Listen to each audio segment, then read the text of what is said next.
Bonjour à tous. Aujourd'hui, nous sommes le vendredi 8 mai 2026 et notre cher ami, le professeur Ted Postol, est avec nous. Bienvenue, Ted. Ravi d'être ici. Merci beaucoup.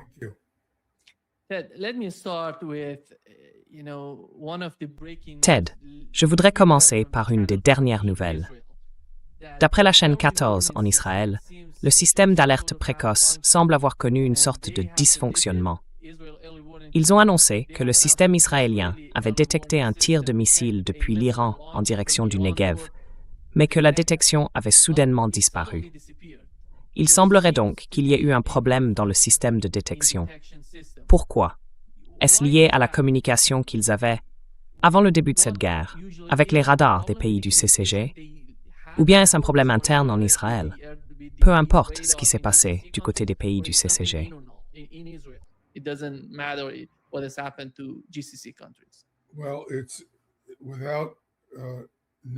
Eh bien, sans avoir beaucoup de détails, on ne peut pas vraiment savoir. Mais le système d'alerte précoce d'Israël ne fonctionne pas très bien. Je veux dire, il est vraiment au minimum depuis les tout premiers jours qui ont suivi l'attaque du 28 février.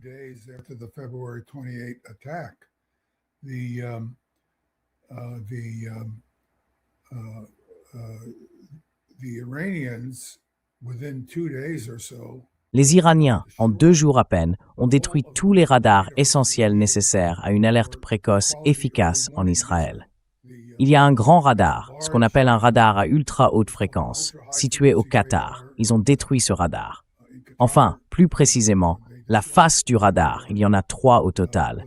Celle qui est orientée vers l'Iran a été suffisamment endommagée pour que le radar ne puisse plus fonctionner. Et ce radar était crucial parce qu'il opère sur ce qu'on appelle des fréquences UHF, des fréquences ultra hautes. Pour ceux qui connaissent un peu, on parle d'une plage de fréquences autour de 450 MHz.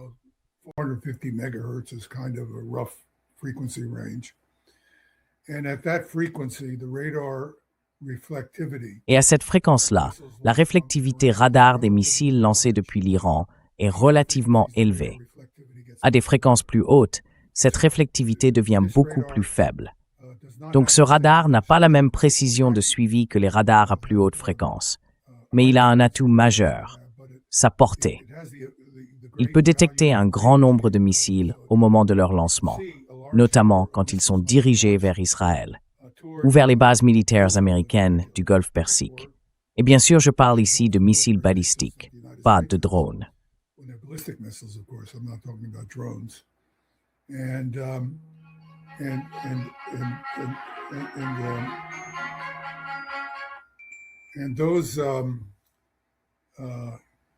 Et ces missiles peuvent être suivis avec une précision suffisante pour qu'on sache à peu près où ils se dirigent. Il existe aussi un autre système d'alerte dans l'espace que les États-Unis exploitent, un système de satellite. Ce système peut détecter presque instantanément le lancement de missiles parce qu'il observe la traînée chaude des gaz d'échappement. Cette traînée devient visible dès que le moteur fusée s'allume. Et les satellites peuvent en fait voir à travers les nuages. Ils fonctionnent sur certaines longueurs d'onde où l'atténuation de l'infrarouge par les nuages est relativement faible. Donc ils peuvent repérer le lancement. Et ils sont très sensibles.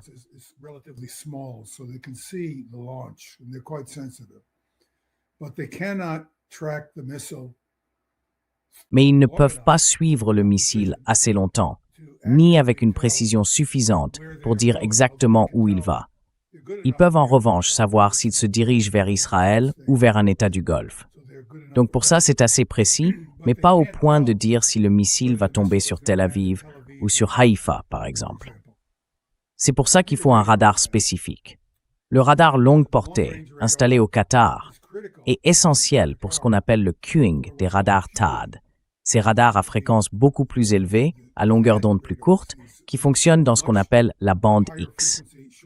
Le radar UHF, lui, fonctionne à environ 500 MHz, soit un demi-gigahertz, disons. Le radar en bande X, lui, fonctionne à 10 GHz, donc 20 fois plus haut en fréquence. Cela lui donne une résolution spatiale bien meilleure. Le problème, c'est que la section efficace radar Autrement, la réflectivité des objets à ces fréquences en bande X est beaucoup plus faible.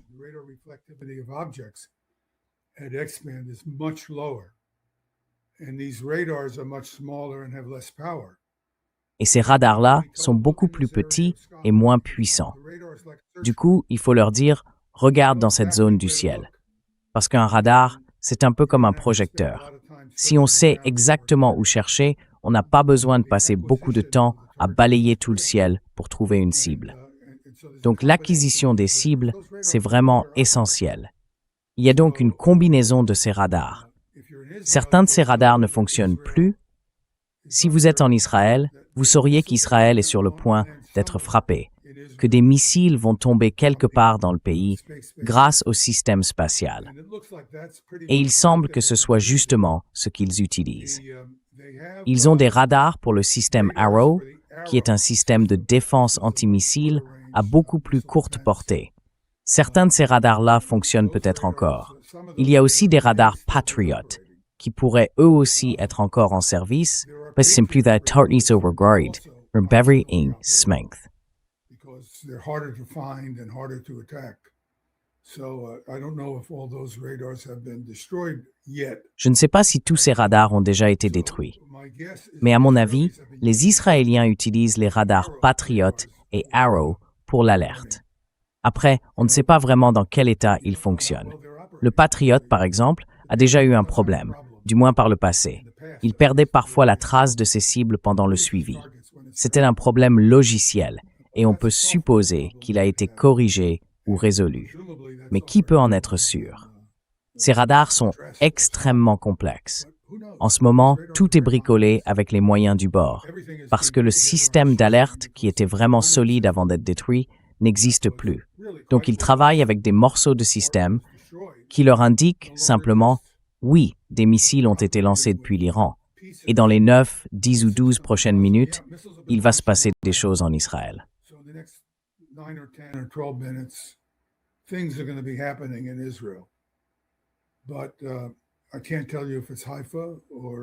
Mais je ne peux pas vous dire si c'est à Haïfa, à Beersheba ou ailleurs. Donc tout le monde doit rester en alerte. Et je pense que ce système, vous savez, a eu un effet énorme sur la population. Parce qu'avant, on pouvait prévenir les habitants de Haïfa qu'il allait se passer quelque chose, leur dire de se mettre à l'abri, mais on n'avait pas besoin de réveiller tout le monde en pleine nuit à Tel Aviv, à Beersheba et dans toutes les autres villes. Aujourd'hui, ça met beaucoup de pression sur la vie des gens, surtout quand on doit se lever plusieurs fois par nuit pendant ces attaques. Pour l'instant, je n'ai pas entendu dire que les attaques de missiles balistiques avaient repris contre Israël. Est-ce que c'est le cas? J'étais en train de travailler sur ce rapport. Oui? Vous savez s'il y a en ce moment des attaques de missiles balistiques contre Israël?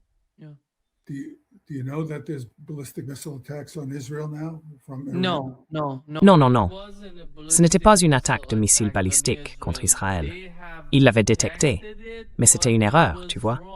La détection venait d'un dysfonctionnement du système. Oui. Non, ce n'était pas le cas. Il n'y a pas eu d'attaque contre Israël. Oui. Eh bien, ça pourrait venir de n'importe où. Ça pourrait même être les satellites d'alerte précoce, vous savez. Alors, c'est très difficile à savoir. Ce sont des systèmes complexes. Quand ils fonctionnent, ils sont vraiment utiles. Ce n'est pas la solution miracle que certains imaginent, mais ils apportent clairement une aide précieuse. Cela dit, ils sont loin d'être parfaits, et c'est un vrai problème. Quand on travaille avec ces systèmes, il faut toujours se demander, est-ce que l'information que je reçois est fiable? Donc,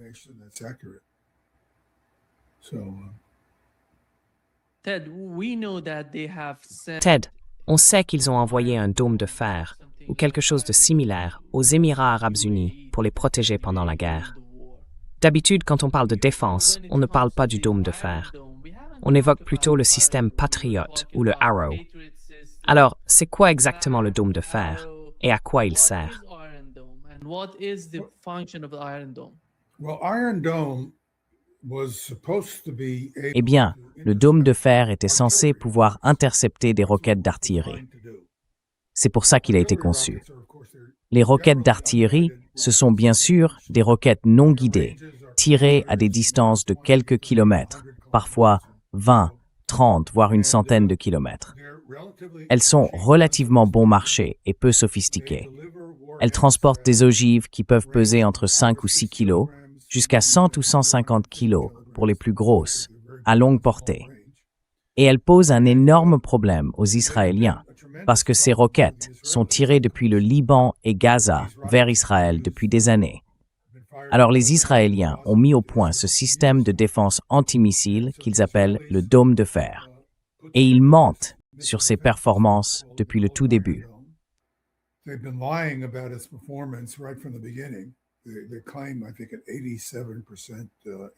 Ils affirment, je crois, un taux d'interception de 87%. En réalité, ce taux est probablement inférieur à 5%. Vous savez, les résultats ont été vraiment très faibles. Même si mon génie en sciences politiques à Stanford pense que ça fonctionne, sans aucune donnée pour le prouver.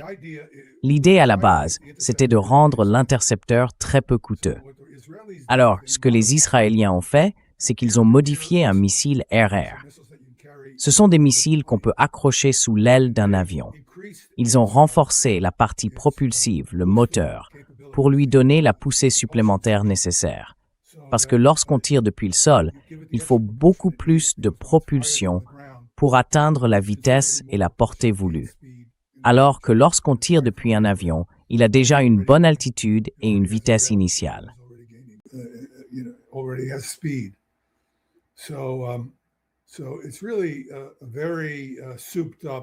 C'est donc en fait un missile air-air très perfectionné, très sophistiqué, je dirais même. Et à l'origine, il était censé pouvoir intercepter des roquettes d'artillerie. Ces roquettes-là volent à une vitesse de 2, 3, parfois 400 mètres par seconde. Rien à voir avec les 3000 mètres par seconde d'un missile stratégique iranien. Donc la vitesse de croisement est beaucoup plus faible. Et cette vitesse de croisement, elle est essentielle, parce que c'est elle qui détermine la façon dont je vois le missile. Je vois la cible à une certaine distance, et je n'ai qu'un temps limité pour ajuster ma trajectoire et la toucher. Si la vitesse de croisement est trop élevée, je n'ai tout simplement pas le temps. Le missile me passe juste devant. Donc, les vitesses de croisement pour lesquelles ce système est conçu sont bien plus faibles.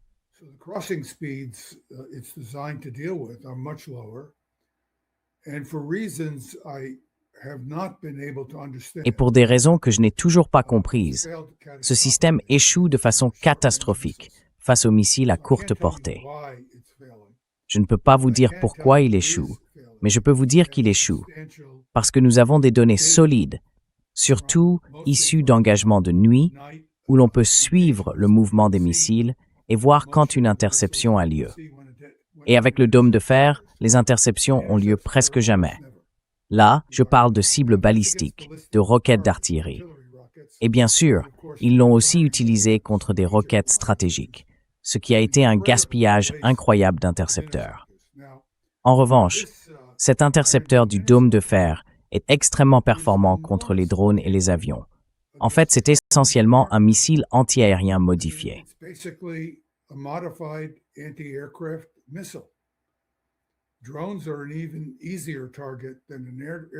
Les drones sont une cible encore plus facile qu'un avion, parce qu'ils se déplacent plus lentement et qu'ils n'ont pas les capacités d'évasion qu'un pilote chanceux pourrait avoir s'il voyait arriver quelque chose.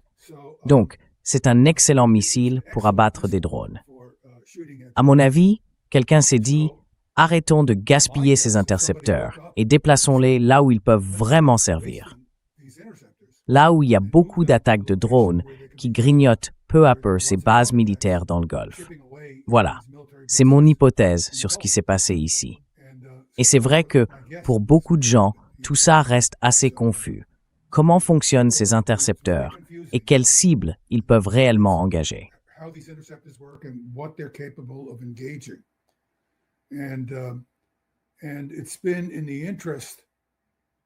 Et c'est clairement dans l'intérêt des Israéliens et des Américains de semer le plus de confusion possible, parce qu'aucun de ces systèmes ne fonctionne vraiment bien contre les cibles précises pour lesquelles ils ont été conçus. Alors évidemment, on ne veut pas dire au public « on a dépensé 50 milliards de dollars pour ce système d'armes et il ne marche pas ». Ce serait, disons, un peu embarrassant. Donc on continue à mentir à ce sujet.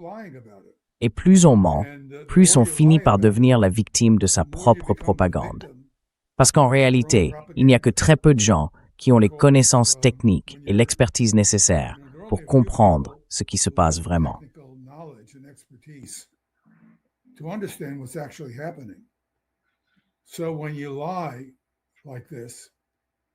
Donc quand on ment de cette façon, on finit aussi par désinformer toutes ces personnes au sein du gouvernement américain et sans doute aussi du gouvernement israélien sur les performances réelles de ce système. Parce que, comme je l'ai déjà dit plusieurs fois, les gens qui occupent ces postes de direction soi-disant privilégiés n'en savent pas forcément plus que la personne lambda. Vous savez, ils reçoivent beaucoup d'informations oralement. Ils ne lisent pas ou n'ont pas forcément accès, ni même l'envie de lire des rapports techniques. Et ces rapports techniques sur les missiles sont très souvent classifiés, gardés sous clé, parce qu'ils montreraient que les systèmes ne fonctionnent pas. Quand j'étais impliqué dans ces questions, j'ai révélé que le Patriot n'avait pas fonctionné pendant la guerre du Golfe, en 1991. À ce moment-là, j'avais encore mes habilitations pour accéder à des informations classifiées. Et quand je suis allé au Congrès, ils m'ont montré un rapport sur le Patriot. C'était un document très soigné qui annonçait soi-disant 90% de réussite. Franchement, on n'y croirait pas si on le voyait. Papier glacé, impression couleur, très belle présentation, tout ça. Et c'était du grand n'importe quoi. Complètement faux. Et c'est ce genre de documents qu'ils font circuler auprès des dirigeants. Vous voyez, le président Bush, George H.W. Bush, en 1991, avançait avec confiance. Il ne savait pas que le Patriot échouait pendant la guerre du Golfe, pas avant la fin du conflit.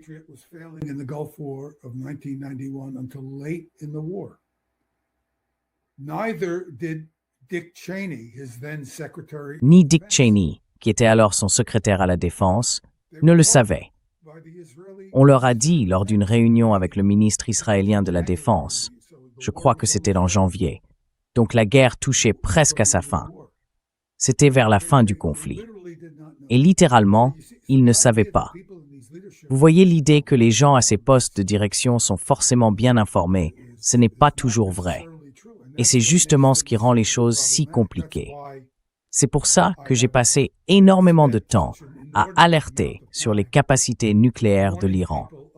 Pas parce que je pense que les Iraniens auraient l'intention d'utiliser les armes nucléaires contre Israël en premier, mais je pense qu'ils le feraient si Israël les attaquait avec des armes nucléaires.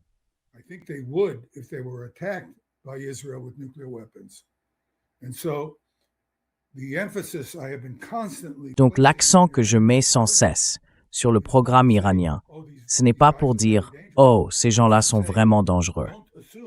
C'est pour dire « N'allez pas croire qu'ils sont incapables de vous éliminer en tant qu'État, monsieur l'Israélien, si vous pensez pouvoir les attaquer impunément avec des armes nucléaires.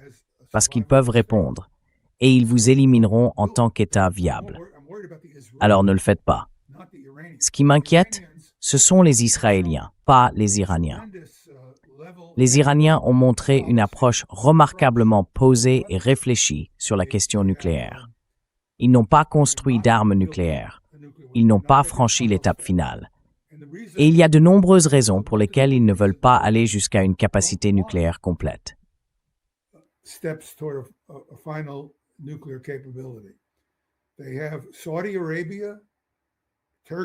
Ils ont l'Arabie saoudite, la Turquie, l'Égypte, peut-être même les Émirats arabes unis. Vous savez, ces États chercheraient immédiatement à se doter de l'arme nucléaire. Dans le cas de la Turquie, et surtout de l'Arabie saoudite, ils pourraient en obtenir très vite, notamment du Pakistan.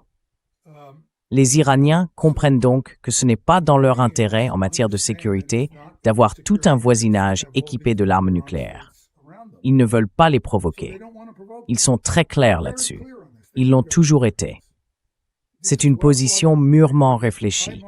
Ils méritent d'être reconnus pour leur compréhension de leurs options. Leur objectif, c'est de négocier une approche raisonnable pour gérer les capacités d'enrichissement qu'ils développent. To dealing with the enrichment capabilities that they're developing. They will not give it up. Absolutely. Ils ne vont pas y renoncer. Absolument pas. Parce qu'ils sont en conflit avec deux nations qui ont clairement dit que leur objectif envers l'Iran, c'est le génocide. Ces deux nations, c'est Israël et les États-Unis. Vous avez un président des États-Unis qui dit « Je vais les anéantir complètement. Je vais mettre fin à, vous savez, une civilisation vieille de plusieurs millénaires. » Bon, il ne peut pas le faire, à moins de vouloir utiliser un nombre incroyable d'armes nucléaires. Mais ce genre de rhétorique, ça capte toute votre attention. En tout cas, ça capterait la mienne. Et ensuite, on dit aux Iraniens, « Eh bien, on veut que vous renonciez à l'enrichissement. » Autrement dit, laissez-moi traduire ça.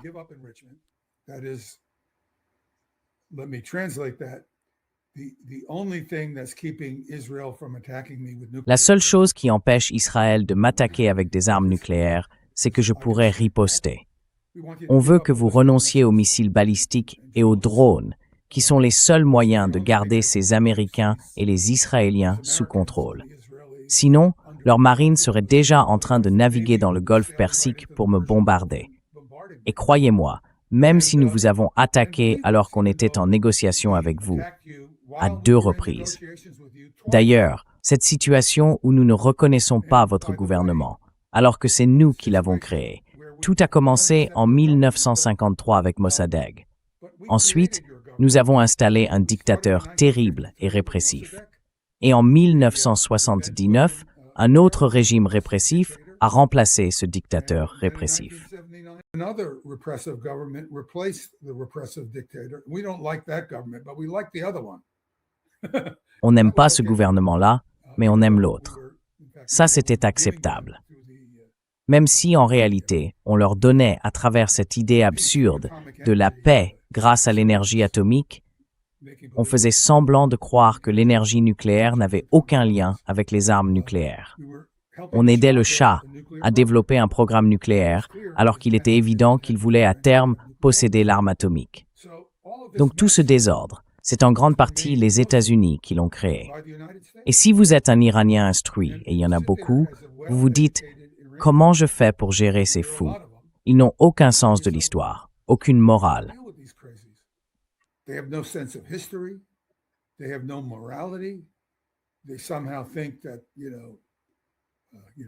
Ils pensent, d'une façon ou d'une autre, que tous les musulmans sont des fous dangereux, comme tu vois, Oussama Ben Laden. Ils ne font pas la différence entre une personne et une autre. Alors, comment veux-tu que je négocie avec des gens comme ça? La vérité, c'est que c'est très difficile. Et pour arriver à un accord, il faut de vraies garanties. C'est exactement ce qui se passe en ce moment du côté iranien. Et du côté occidental, tu as ces fanatiques en Israël qui, en réalité, sont en train de détruire Israël. Franchement, si tu soutiens l'avenir d'Israël, sans même parler de sionisme, tu pourrais être un Israélien éclairé et dire « Les Palestiniens ont eux aussi le droit d'être ici ». Oui, on peut être éclairé.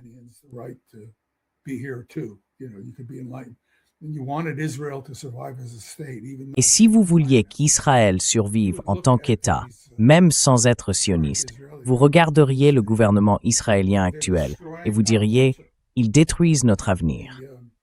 Le gouvernement israélien est maintenant persona non grata pour la plupart des Américains qui s'intéressent à la politique. Et ça inclut la majorité des Juifs américains. Vous savez, ils regardent ce gouvernement et ils se disent « Ils tuent des gens à un rythme effarant. Ils commettent un génocide, pas seulement à Gaza, mais aussi dans le sud du Liban. Ils sont devenus fous. Ils veulent éliminer tout le monde, puis s'emparer du territoire. » C'est un peu comme il y a 5000 ans, quand on répandait du sel sur la terre après avoir vaincu son ennemi. Voilà ce qu'on voit en Israël. Et en face, les États-Unis sont complètement hors de contrôle.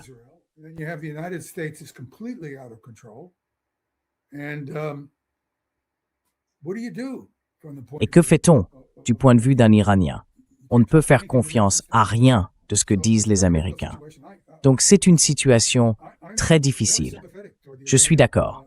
J'ai beaucoup de sympathie pour le dilemme de la direction iranienne face à la question de la diplomatie, parce que la diplomatie est la seule solution réaliste. Et le comportement des États-Unis et d'Israël a semé le doute sur le fait que la diplomatie, avec ces deux États complètement déraisonnables, ait encore un sens. Donc oui, c'est une situation compliquée. Mais comme je vais essayer de le montrer plus tard, la diplomatie reste la seule voie possible. Il n'y a pas d'alternative.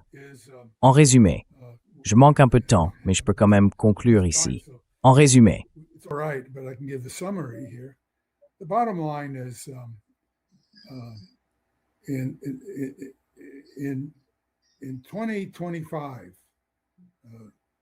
en 2025, donc avant les Américains, lors de l'attaque de juin 2025 contre l'Iran, les Iraniens produisaient plus de 400 centrifugeuses par mois.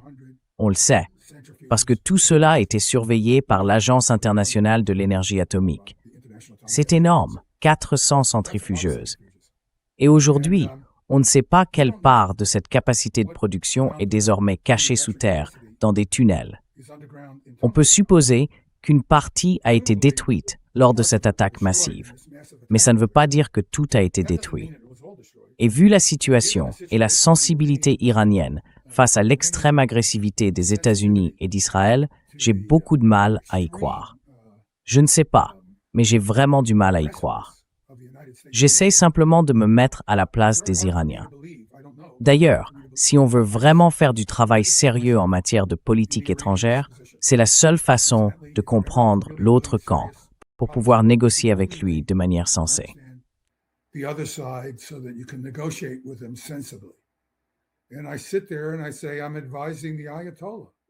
Et là, je me dis, imaginons que je conseille l'ayatollah, n'importe lequel, pas seulement le dernier.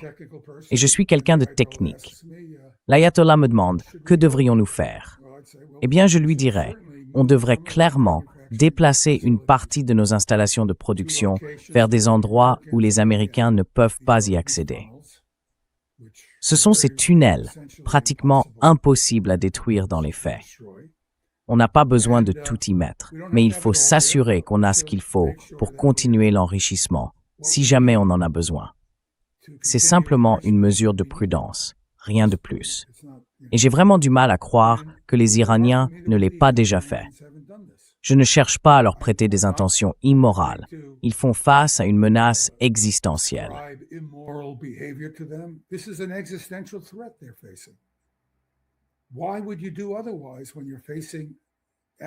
Pourquoi feriez-vous autrement quand vous êtes face à des adversaires qui veulent littéralement détruire votre civilisation? Vous savez, vous n'avez pas le choix. Il faut agir avec prudence, faire des choses sensées comme celle-ci.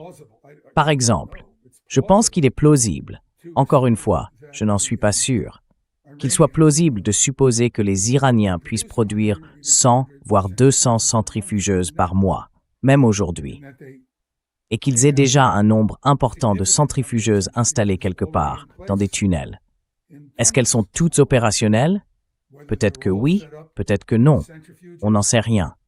Mais supposer qu'ils n'ont aucune capacité, c'est vraiment le comble de la stupidité. Oui, le comble de la stupidité. Bon, regardons la diapositive numéro 6, parce que je veux souligner quelques points. On n'aura pas le temps de tout passer en revue, mais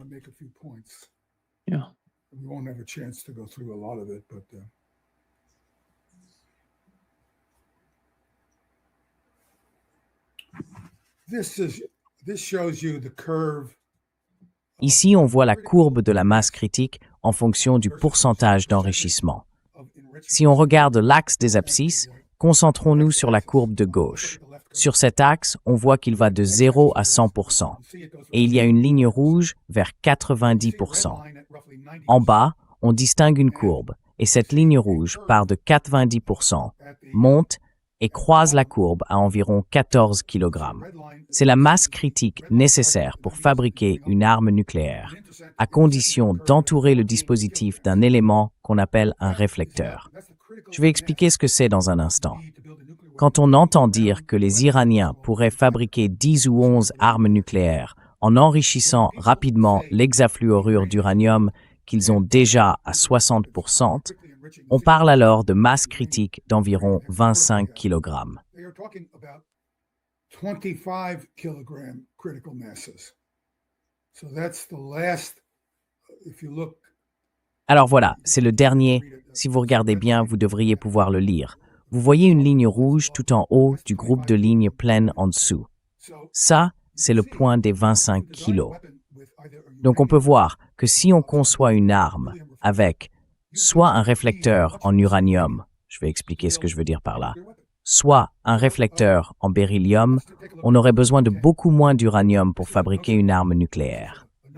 Alors, passons à la diapositive numéro 10. C'est une discussion théorique. C'est un schéma conceptuel d'une arme nucléaire dite à assemblage par canon. Et ça ne ressemble en rien à la bombe qui a été conçue et larguée sur Hiroshima. C'est un modèle plus moderne. On a une sphère d'uranium enrichie avec un trou important en son centre.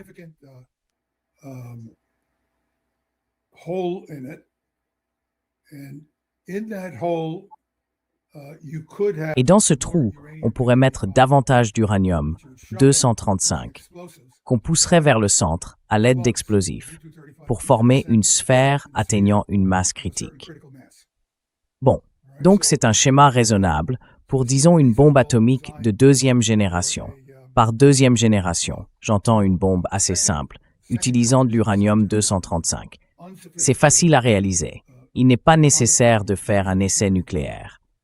Parce que la seule chose à tester, c'est le mécanisme d'assemblage. Et ça, on peut le faire avec de l'uranium appauvri. Il suffit de vérifier que tout fonctionne comme prévu. Ensuite, on remplace simplement l'uranium appauvri par de l'uranium enrichi, de qualité militaire, et le système fonctionnera à coup sûr. Donc c'est une arme qu'on n'a pas besoin de tester.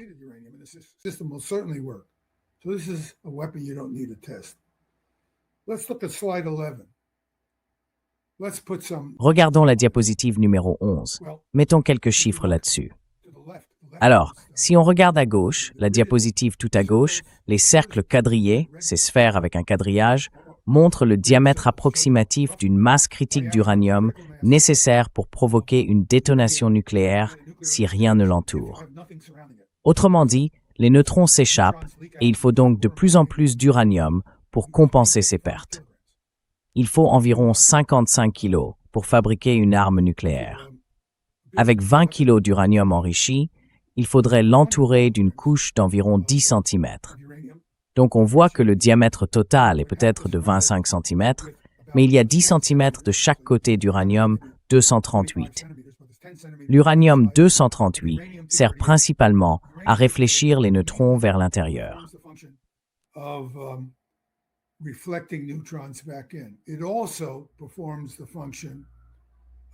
Il sert aussi à entourer le cœur d'uranium enrichi d'une masse très importante, ce qui veut dire que quand le cœur devient nucléaire et commence à se dilater, cette masse retarde l'expansion rapide vers l'extérieur et ça permet d'obtenir une arme nucléaire à plus haut rendement. Donc, le réflecteur en uranium est lourd. Si je prends le réflecteur et le cœur ensemble, l'ensemble pèse environ 350 kg. Et si tout le reste dont j'ai besoin ajoute encore 150 kg, on arrive à un total d'environ 500 kg. C'est assez léger pour être transporté par n'importe quel missile à longue portée standard que l'Iran utilise actuellement pour attaquer Israël.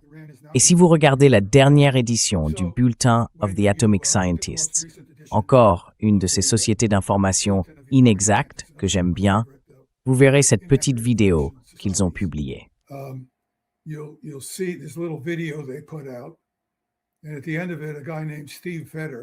Et à la fin, il y a un type qui s'appelle Steve Vedder.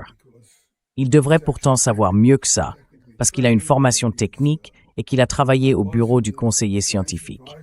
Et là, il dit aux gens, à tort, complètement à tort, qu'une arme nucléaire iranienne serait beaucoup trop grosse, trop encombrante et trop lourde pour être transportée par un missile balistique iranien. C'est n'importe quoi. C'est faux. Et si par hasard, le bulletin voulait publier une analyse technique pour expliquer pourquoi j'ai tort, je serais très curieux de la lire. mais je ne pense pas qu'ils aient les compétences techniques nécessaires dans cette organisation, même s'ils prétendent être des experts. Donc oui, c'est un vrai problème. Et pourquoi c'est un vrai problème? Pourquoi est-ce que je me concentre toujours autant sur ces organisations?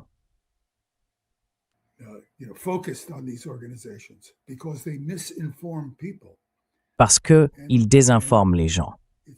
Et il faut bien comprendre que les Iraniens ne sont pas très loin d'avoir cette capacité, s'ils décident de le faire. Parce que si vous pensez qu'ils en sont encore loin, alors vous allez adopter une politique qui ne part pas du principe qu'il est urgent de négocier avec eux.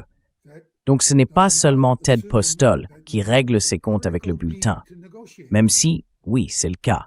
Je n'aime pas cette organisation. C'est un groupe de personnes qui se présentent comme des experts, mais qui ne font pas leur travail sérieusement. Ils pourraient le faire, mais ils ne le font pas. C'est inexcusable. Et pourtant, ils influencent les décisions politiques, parce que beaucoup de gens partent du principe qu'ils savent de quoi ils parlent. Après tout, ils se disent experts. Alors, les Albert Einstein et les Oppenheimer ne font plus partie du bulletin.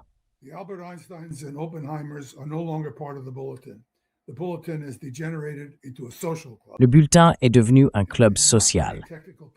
Il n'y a plus beaucoup de techniciens là-bas, et ceux qui y sont ont des connaissances limitées, en plus d'être paresseux. C'est important, et c'est pour ça que j'y reviens sans cesse. Pour élaborer des politiques cohérentes, il faut des informations précises. Et si vous avez des données fiables sur ce sujet en particulier, vous saurez qu'il est absolument essentiel de permettre rapidement aux Iraniens de négocier avec vous. Le problème, ce n'est pas les Iraniens. Eux, ils sont prêts à négocier, comme j'ai essayé de l'expliquer. Ils ont toutes les raisons de le faire. Mais si vous êtes tellement désorganisé que vous n'arrivez même pas à créer les conditions pour qu'ils se sentent capables de négocier avec vous, alors là, vous avez un vrai problème. Maintenant, du côté droit, il y a le cœur de 14,1 kg.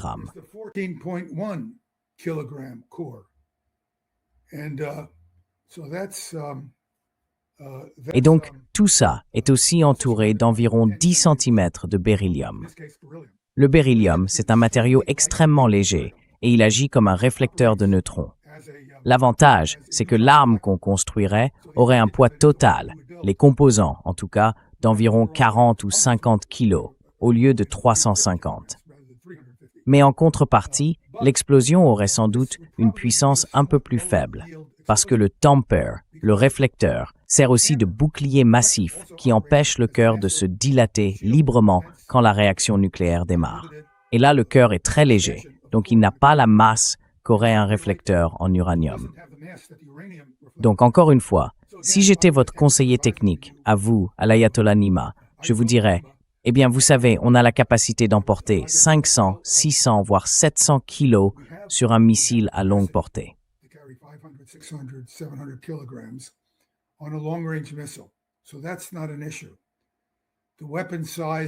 Donc c'est pas un problème. La taille de l'arme ne sera pas très différente. Son poids, oui, sera différent.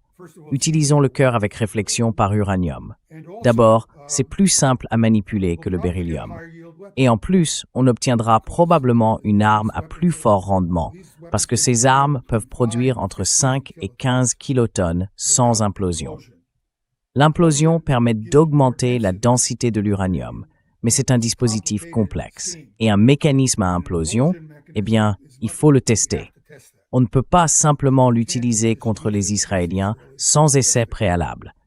Donc si on veut un dispositif simple, qu'on puisse garder sans jamais le tester, mais qu'on l'ait quand même, l'arme à réflexion par uranium convient très bien. Elle fera le travail.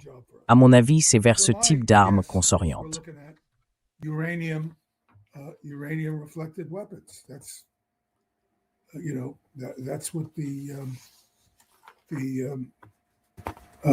The Iranians have in the background. So I'm not saying that they're doing it yet, but all right, so what does all this mean? Let's go to slide 23. See, I'm skipping over an enormous amount. We have this, let's go to slide 21 very quickly.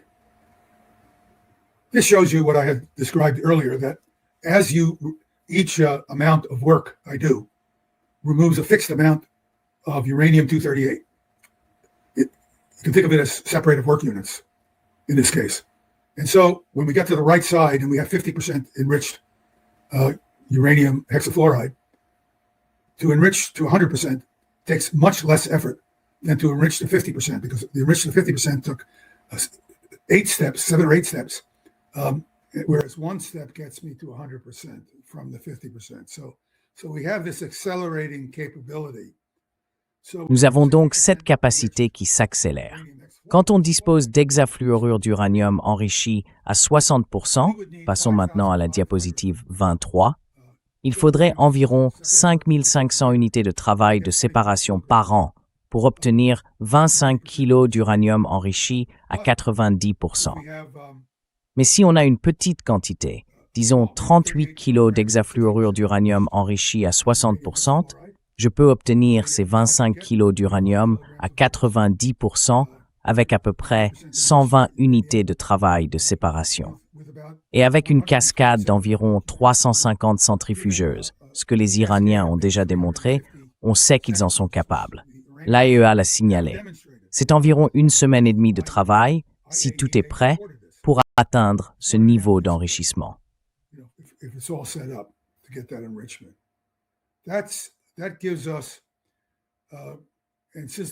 Alors ça nous donne, puisque c'est 440, si on regarde l'étape juste en dessous, on parle de 440 kg d'uranium enrichi à 60%.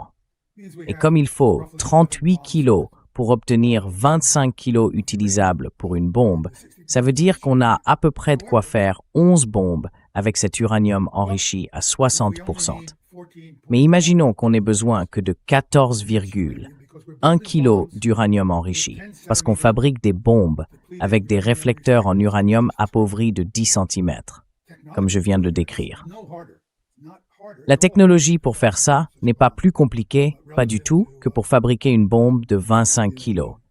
Elle est juste plus lourde, mais on sait qu'on peut la transporter sur un missile balistique.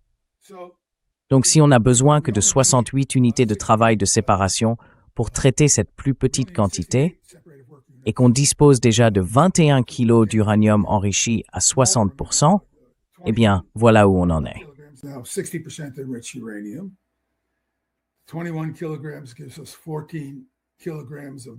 21 kg nous donne 14 kg d'uranium enrichi à 90%. Ensuite, il ne nous faut que 68 unités de travail de séparation. Ça représente environ 5 ou 6 jours pour obtenir les 14,1 kg d'uranium enrichi à 90% nécessaires à une bombe. Remarquez aussi qu'en fait, ce chiffre-là est faux. Le nombre juste en dessous, 14,1 secondes, est incorrect. Dans la dernière équation, tout en bas, c'est une erreur. J'ai fait le calcul ce matin, ça devrait être 440 kg divisé par 21 kg. Donc en réalité, on parle plutôt de 20, 22 ou 23 bombes que je pourrais fabriquer avec l'uranium enrichi à 60% actuellement disponible.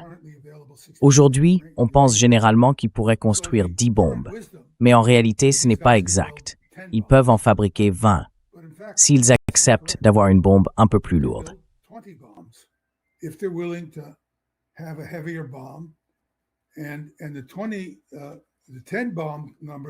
Le chiffre des 10 bombes vient d'une estimation décidée de manière très bureaucratique, à l'époque où l'on discutait de l'enrichissement de l'uranium.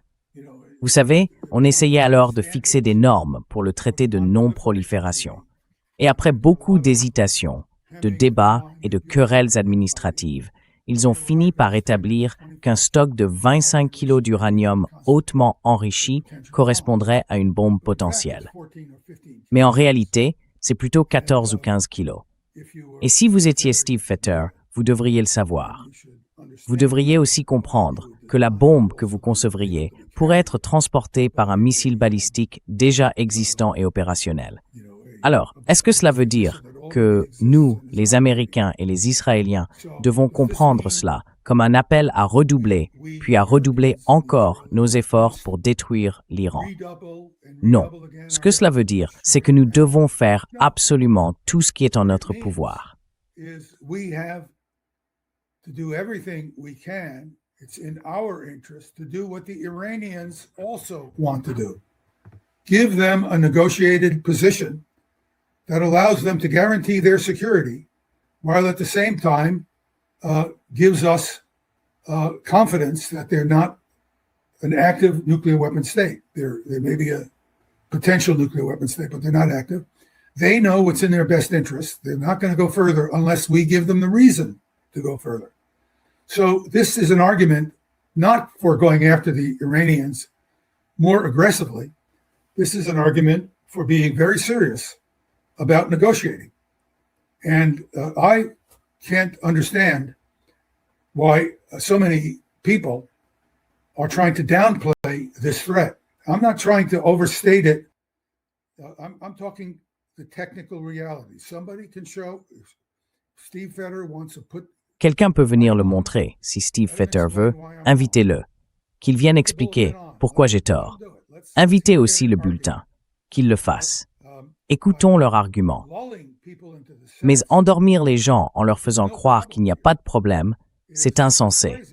Parce que ça montre non seulement un manque de compréhension des réalités techniques, mais aussi un manque de compréhension et de respect pour la politique iranienne.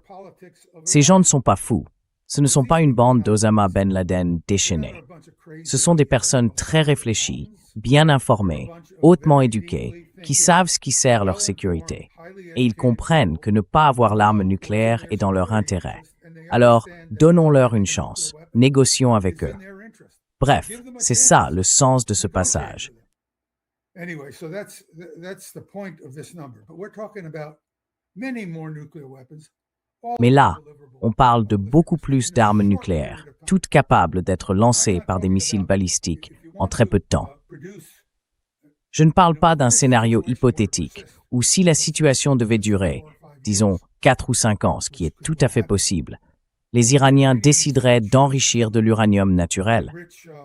Dans ce cas, ils pourraient produire une bombe par an à partir de cet uranium naturel, en plus des 20 armes nucléaires qu'ils pourraient fabriquer en quelques semaines avec l'uranium enrichi à 60%. Donc ce pays dispose d'une énorme puissance de feu, vraiment énorme, et ils ne veulent pas s'en servir. Alors, trouvez un accord. Vous savez, ils acceptent d'être inspectés tant que c'est raisonnable et qu'on ne cherche pas à détruire leur capacité à se défendre. And you're not trying to destroy their ability to defend themselves. If you want to take an Israeli statement. Si vous voulez reprendre une déclaration israélienne, les Israéliens aiment dire « Nous avons le droit de nous défendre ». Eh bien, les Iraniens aussi. Vous savez, cette idée selon laquelle les Israéliens auraient le droit de se défendre en tuant et en massacrant tous ceux qui les entourent, alors que tout ce que veulent les Iraniens, c'est qu'on les laisse tranquilles pour pouvoir se défendre eux-mêmes. Franchement, c'est tellement absurde qu'on a du mal à y croire. Et tout ça, c'est à cause de l'incroyable myopie des Occidentaux, mais aussi du manque total de débat sérieux au sein de ce qu'on appelle la communauté du contrôle des armements, cette communauté qui prétend œuvrer pour un monde plus sûr.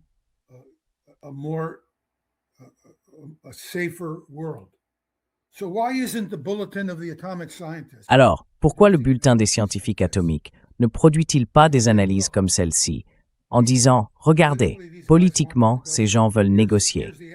Voici les preuves. On a plein d'éléments qui montrent qu'ils le veulent. Ils ont signé cet accord, le JCPOA. Donc on sait qu'ils veulent négocier. Si on écoute leurs analyses, celles des personnes impliquées dans les négociations, elles avancent exactement l'argument que je viens d'exposer. Ce n'est pas mon argument, c'est le leur. Je veux dire, comme je l'ai dit, si je voyais la situation comme Mohammad Zarif la voyait, eh bien oui, bien sûr.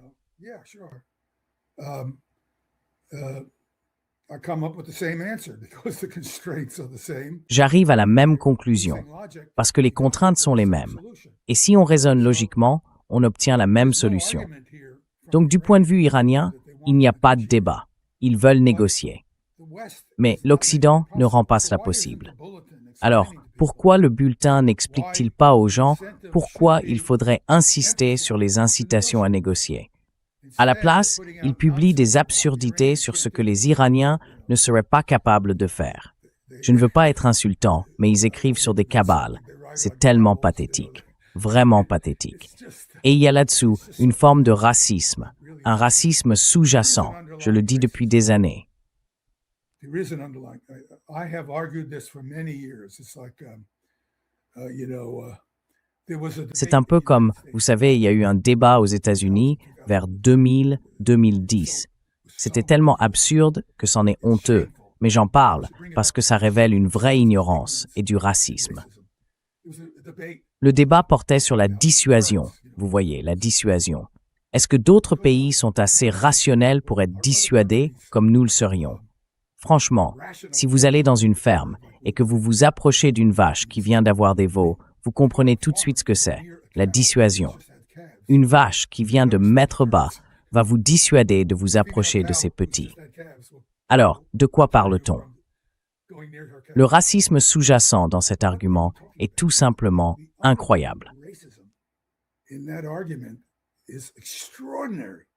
And this was a conversation that was going on. Et cette conversation se tenait au plus haut niveau du gouvernement américain. Des gens la tenaient, très sérieusement. Et personne n'a dit, vous vous rendez compte que c'est raciste.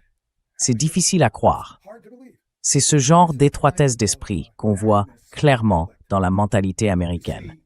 La mentalité israélienne est déformée d'une autre manière, mais déformée quand même. Et tant qu'on ne reconnaît pas la rationalité et l'humanité de son adversaire potentiel, on finit toujours par faire le mauvais choix.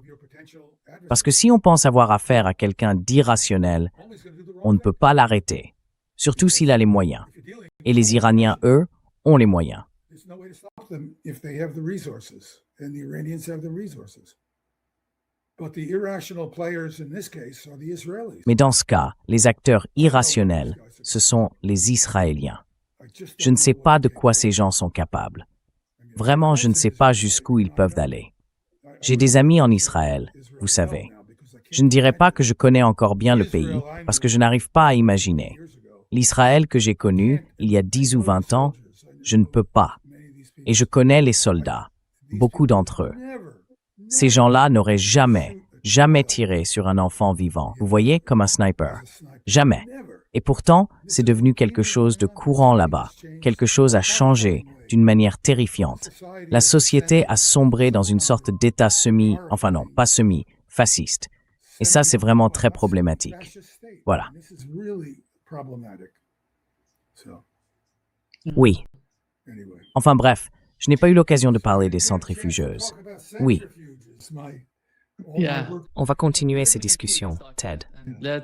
But the point I want to make here is that Mais ce que je veux dire ici, c'est qu'on parle d'un pays qui possède des capacités techniques, d'une sophistication exceptionnelle et une rationalité tout aussi remarquable dans la façon dont il élabore ses politiques. Et vous savez, quand on part en guerre, c'est quelque chose d'horrible. On détruit des choses.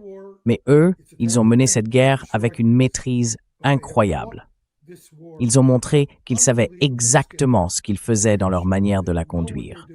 Ils ont en réalité remporté une victoire très nette. Et si la guerre reprend, ce que je pense qu'elle fera, même si j'espère me tromper, ils vont placer à la fois Israël et les États-Unis dans une situation militaire bien plus défavorable. D'un point de vue militaire, le jeu est terminé. Le poids de la défaite est clair. the weight of the military defeat. It's going to get worse, not better. For the United Ça va States. empirer, pas s'améliorer pour les États-Unis et pour Israël. Et vous savez, on va avoir la flotte, les forces navales américaines, stationnées à, disons, 1000 km ou peut-être 600 au large du détroit d'Ormuz, sans pouvoir agir. On pourra bombarder dans une certaine mesure des installations iraniennes en surface. Mais on ne pourra rien faire contre leur armée. J'ai vu un rapport tout à l'heure, je ne sais pas à quel point il est fiable, mais j'y crois. Il dit que 75% des lanceurs, selon la CIA, sont encore opérationnels en Iran. Presque. En fait, ça me paraît même un peu élevé.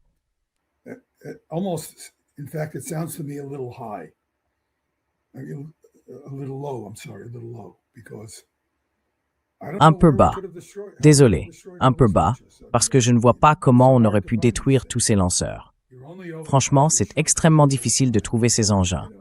Et on ne survole le pays que pendant un court moment. Donc forcément, on n'a pas la capacité de le faire.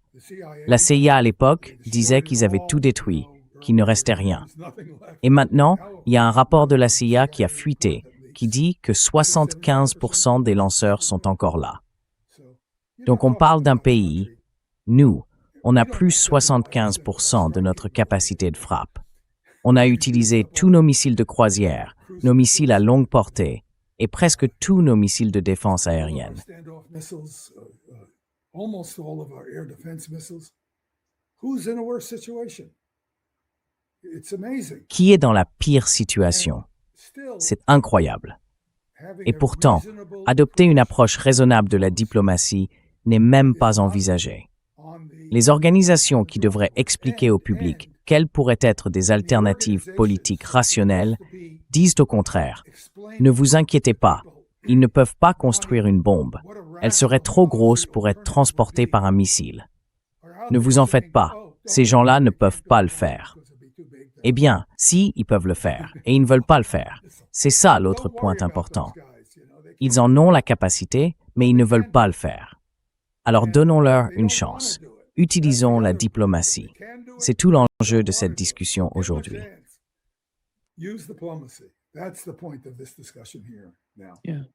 Oui, exactement. Merci beaucoup, Ted, d'avoir été avec nous aujourd'hui.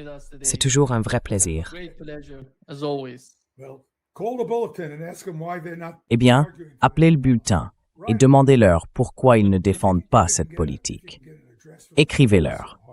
Si vous arrivez à trouver leur adresse, ce n'est pas facile de les joindre.